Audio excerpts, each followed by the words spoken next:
But with that being said, moving on to the final segment, I'll be sharing my thoughts on the MLB playoffs, the American League, and the National League that's happening right now in the MLB playoffs. So, in the American League Championship Conference Series, you have the number one seeded New York Yankees taking on the second seeded Cleveland Guardians. Now, as I record this segment, the Yankees are up 1-0, but the score of Game 6 right now, the Yankees are ahead of the Cleveland Guardians 4-2.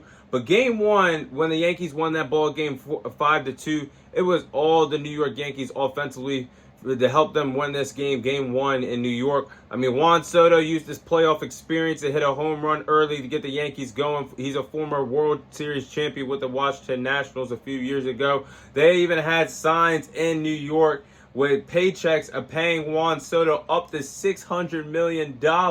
Someone pulled out the big checkbook and celebrating for their guy Juan Soto hitting a home run out there. Stanton showed up hitting a huge home run in the seventh inning to help this New York Yankees team win that ball game 5-2. Now, something I will say here, the Yankees do end up winning this series against the Guardians, and they go to the World Series to play either the Dodgers or the Mets. Aaron Judge has got to wake up because, yes, he most likely will win his second MVP this year when the awards come out. But playoff Aaron Judge, where you at? You're not the same regular season guy. And I think that's pretty alarming because he's putting up stinker stats and not being the same productive guy that he is in the regular season. He's not translating his game to the playoffs. And yes, the Yankees are escaping and winning games because they're leaning on guys like Stanton, Juan Soto, and other players to step up. But Aaron Judge, if they're going to win a World Series this year, he's got to get going offensively.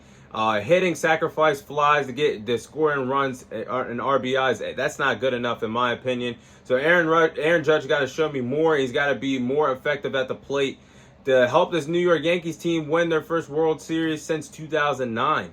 So, hey, I think the Yankees will win this series. I think the Guardians, from what I did see of Game 2 before I started recording, I mean, the Guardians just looked pretty lost. They pulled their starting pitcher in the second inning with only 38 to 39 pitches. I thought that was pretty insane for a playoff game to get rid of your best pitcher in the ball, your starting pitcher, I should say, that early in the ball game. But I do believe the Yankees will win this series.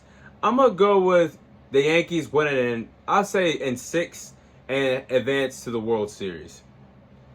Now, actually 5. Give me 5 because only due to the fact that the Guardians did go all the way to 5 last round with the Tigers. I think fatigue could catch up to the Guardians, so I think the Yankees can beat them in 5. Gentlemen, sweep them in the series. But then we're going to move on to the National League here for the National League Championship Series. We have the number 1 seeded Los Angeles Dodgers taking on the 6th seeded New York Mets. Now, this series is currently tied 1-1. In Game 1, it was a straight belt-to-ass treatment. The Dodgers got the better part of the Mets where they shut them out 9-0 in this ball game for Game 1. They played well defensively up. I'm not going to count Game 2 yet, but counting Game 1 and counting the last 2 games of that Padres series, that point, the Dodgers played well defensively. 3 straight shutouts heading into this series and then translating to another shutout. That was pretty impressive. But how many consecutive shutouts they had. In Game 1, Shohei Ohtani, Freddie Freeman, Mookie Betts, the stars out in LA were balling and helped the Dodgers steamroll the Mets to win this and put up 9 runs. I mean, they put up as many runs as the Dallas Cowboys did points-wise against the Detroit Lions on Sunday. But as I digress, in Game 2, you did see the Mets defeat the Dodgers 7-3 in this ball game.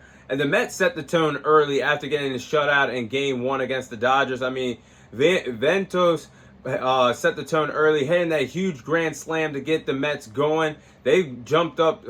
They jumped out to a huge lead at that point, hitting that huge grand slam in the 6th inning. And Edwin Diaz, their closing pitcher, had a good bottom of the ninth where he struck out guys like Mookie Betts, Hernandez, and Freddie Freeman. That's not an easy thing to do. He struck out all 3 guys at the plate to close out the ball game for Game 2. Now, this series is tied 1-1, but I do believe that the Dodgers will win this series. Give me the Dodgers in 6 And I do believe we will be heading towards that World Series that a lot of baseball fans have been waiting for a long time. Some not really. But we will get that star-for-star power in the World Series, I believe, between the New York Yankees and the Los Angeles Dodgers this year. But those are my thoughts on the MLB playoffs right now. That is all the time I have for you guys today. Thank you guys for watching. Thank you guys for listening. This is your host, Thomas Tyree, signing off. And I'll see you guys on next week's episode.